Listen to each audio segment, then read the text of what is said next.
Στο διάδρομο 1, το νούμερο 17. Ο κύριος Γκόγκος Ανέστης με ένα Audi TAF. Δίπλα του ακριβώς με το νούμερο 39. Ο κύριος Αριανίδης Ιωάννης που ξύλωσε σαλόνια, έβγαλε τα πετσαρίες από πίσω.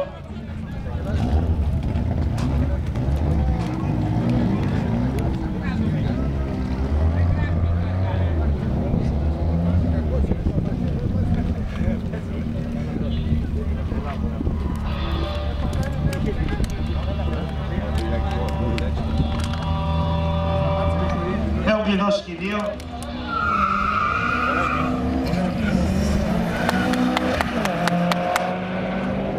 Ένα 8 με 2 πίστες. 9 με 9, 2 στα 200. 12-3 με 185 χιλιόμετρα για τον κύριο Γκόγκο. 14-1 με 165 χιλιόμετρα